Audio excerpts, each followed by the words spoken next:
In the next two lectures, we're going to begin looking at Chapter 10, which will cover economic growth, the financial system, and business cycles. In the first section, we'll look at long-run economic growth. So why, over the long term, some countries become much richer, and some countries stay roughly the same.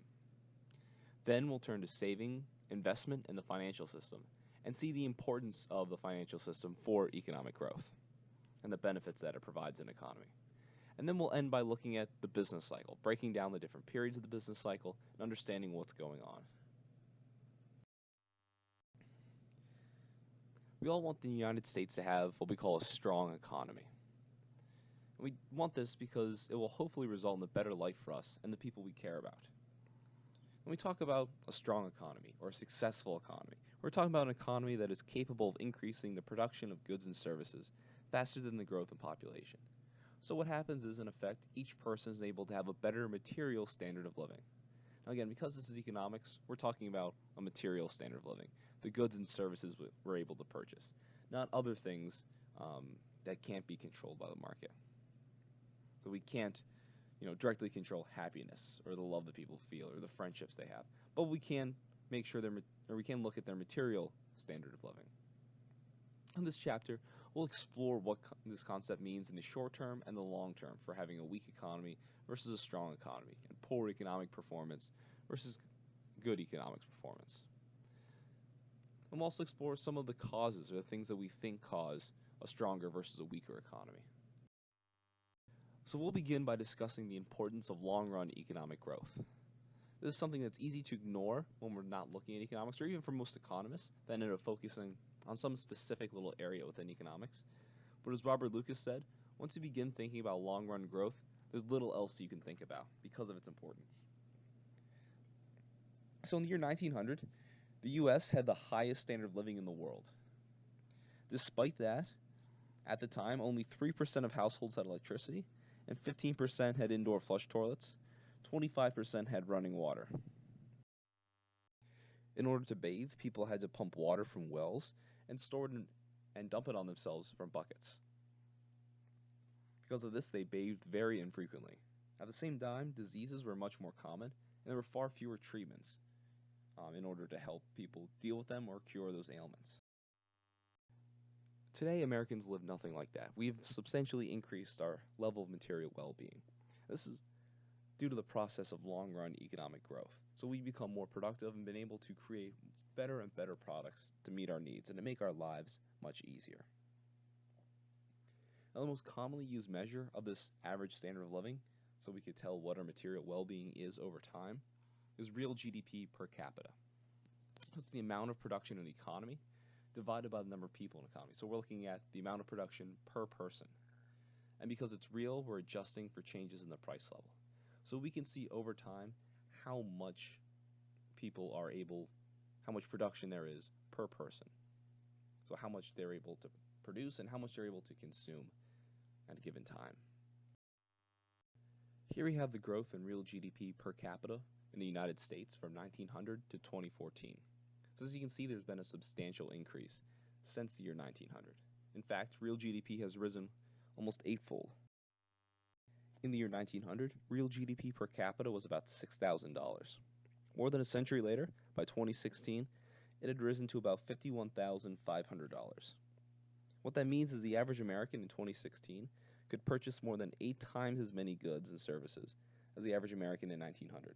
So that's a substantial increase in our ability to purchase goods and services. Not only is that the case, but many of today's goods and services were not available in 1900. So if you were in 1900 became ill with some kind of serious infection, you couldn't purchase antibiotics to treat your illness, no matter how high your income. So David Rockefeller might have been one of the richest men in the history of the United States, but because he lived over 100 years ago, there were a lot of simple things that we have today that he couldn't buy.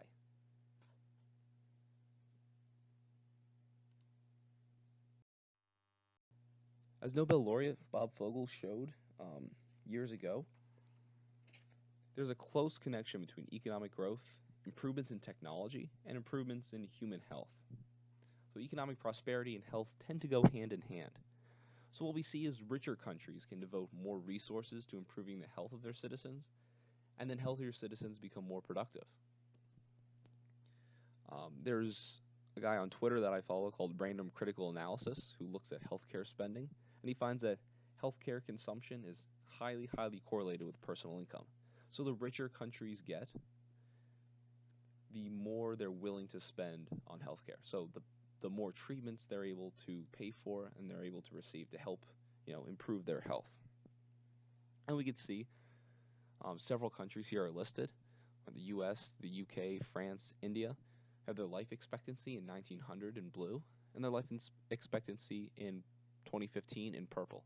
And for each of these countries, we see life expectancy increasing, while at the same time their per capita GDP were increasing substantially as well. So growth in real GDP per capita is an important measure of the improvement of our situation, of the lives of people. Another important measure is increase in lifespans. So we see these increasing together, and we see a connection between economic growth and our lifespans and the actual health that we're able to enjoy. We see these are important, especially because they're related. Besides health and per capita GDP, another good measure of our economic prosperity is the amount of time we're able to spend on leisure. The idea being that people living at a near sustenance level that are barely able to produce enough to survive aren't able to take time off to relax. What we've seen is as our lifespan grows and as our per capita GDP increases, we can spend more time on leisure. So Nobel Prize winner Bob Fogel, who I mentioned earlier, he predicts that these improvements are going to continue. So in 1880, we had 50,000 lifetime hours of leisure that he estimated for the average American. By 1995, it had increased to almost 200,000 lifetime hours of leisure. He predicted that by 2040, the average American would experience 250,000 hours in their lifetime. So what we see is people over time are expected to have more and more hours of leisure. So we're able not only to produce more, but also have more time to relax and to enjoy ourselves. Turn to actually calculating the growth rates. So the growth rate of real GDP, or real GDP per capita during a particular year, is equal to the percentage changed from the previous year. So let's look at an example. In 2013, real GDP was $15,710 billion. And the next year, 2014, real GDP was $16,086 billion. So we see an increase from 2013 to 2014. So if we want to calculate the real GDP growth, that's going to be equal to 2014 real GDP minus 2013 GDP divided by 2013 GDP multiplied by 100. So in this case, it'll be 16,086 billion minus 15,710 billion, and that divided by 15,710 billion. Take that and multiply it by 100 so we can get a percentage, and we end up with 2.4%. So we could say from the year 2013 to 2014 that real GDP increased by 2.4%. Now when we're discussing long-run economic growth, or any economic growth over time, we typically shorten the average annual growth rate and just call it the growth rate.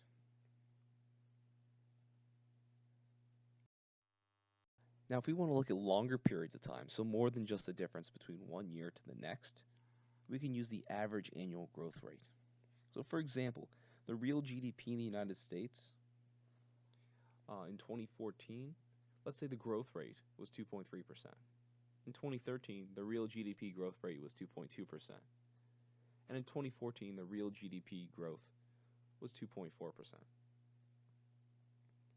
So our average annual GDP growth over these 3 years is 2.3% plus 2.2% plus 2.4% divided by the number of years we're looking at. So in this case, 3.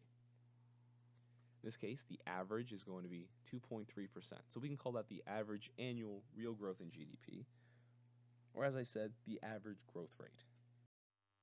Now, if we're looking at longer periods of time, we wouldn't want to calculate each of the annual growth rates and then take the average in order to find the average annual growth rate.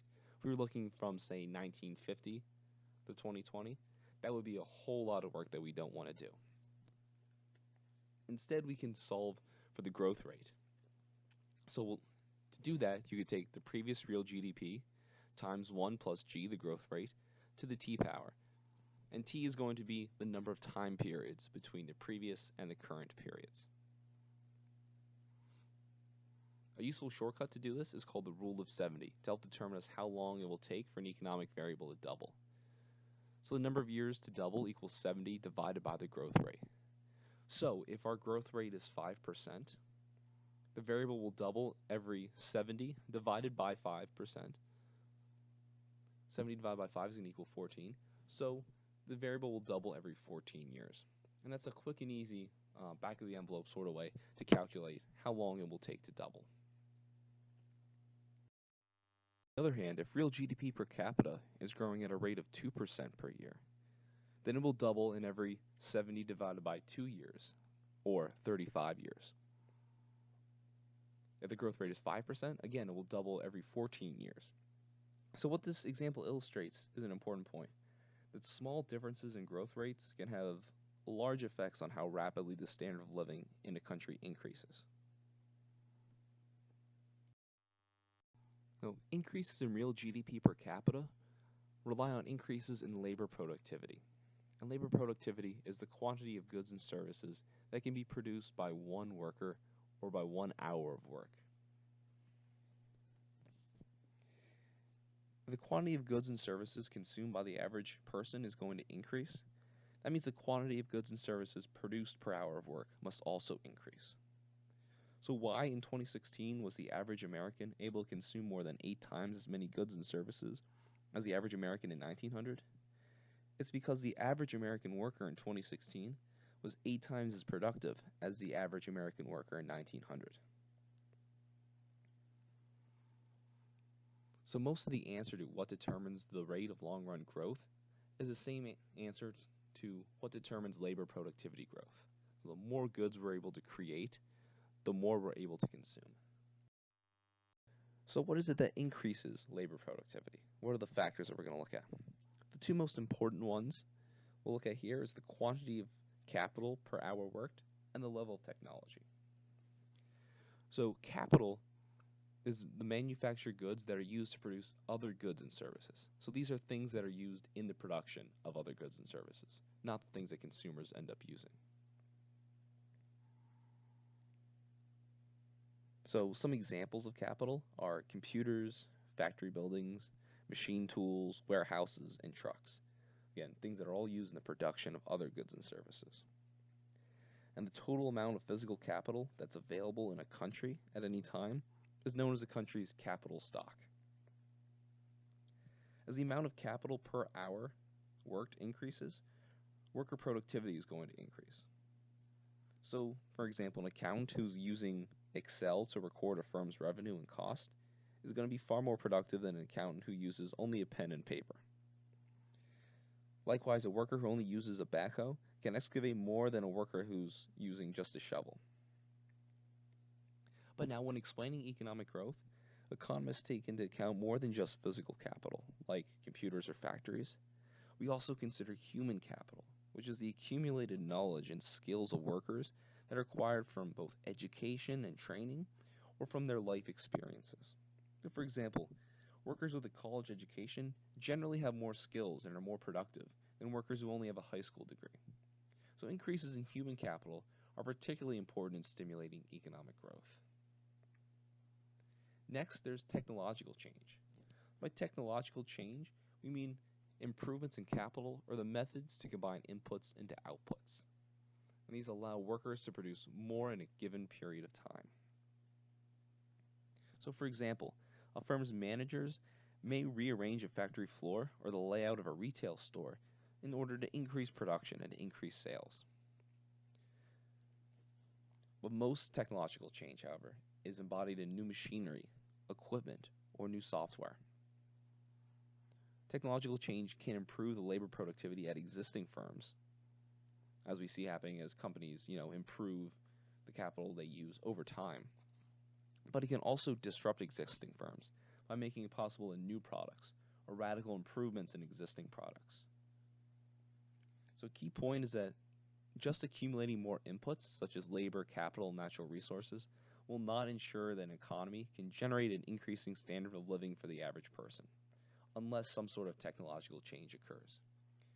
The economic historian Deirdre McCluskey, who talks about long-run growth, calls this idea just piling brick on brick. And she says the reason she doesn't like the term capitalism for describing the free market is that it gives you this image that piling brick on brick is what makes us rich. But there's technological change that's also incredibly important in helping drive long-run economic growth. And obviously, if I'm going to talk about some sort of technological improvement or some sort of change or any sort of new idea, I'm going to talk about entrepreneurs. Entrepreneurs are critical for implementing technological change.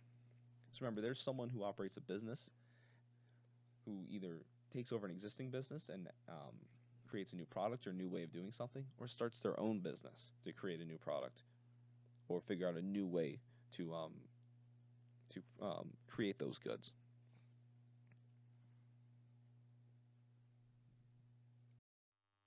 Another factor that's a requirement for economic growth, something that you need before technology and increases in capital can help improve economic growth, is property rights. So a market system cannot function unless the rights to private property are secure. So the government can step in and aid economic growth by establishing an independent court system that enforces contracts between private individuals. Many economists also argue that the government has a role in facilitating the development of an efficient financial system, as well as some systems of education, transportation, and communication. But the most important aspect of this is property rights. If property rights aren't secure, if people aren't going to be able to be secure in their property over a long period of times and trust that they're going to have their contracts about their property enforced, it's going to be much more difficult to be willing to engage in these technological improvements that they'll incorporate into their firm, or even increasing the amount of capital they're willing to buy because it can be taken away from them at any time. Now let's briefly touch on an example of real world about India sustaining its rapid economic growth. So for a lot of people outside of India, their rapid growth was unexpected. So before it gained its independence from England in 1947, the growth rates in India were very, very low, and as a result, the people were desperately poor. After their independence for the next about 40 years, India largely had a centrally planned economy. So what they had is, instead of firms determining what they wanted to produce, how much they were going to produce, what price to charge, all those sorts of things, these were largely being determined by government bureaus. As a result, they saw very slow economic growth, still averaging, the chart says, about 2%. Now, since 1991, the Indian government decided to scale back its central planning, make it easier for entrepreneurs and for firms to decide what they wanted to produce and how to meet consumer needs. And what we've seen since then is much stronger economic growth. In order for India to continue its rapid growth, it's going to have to upgrade its infrastructure, which in many parts of the country is extremely weak or non-existent, improve its educational and health services, again, to help build this human capital, and have a commitment to the rule of law.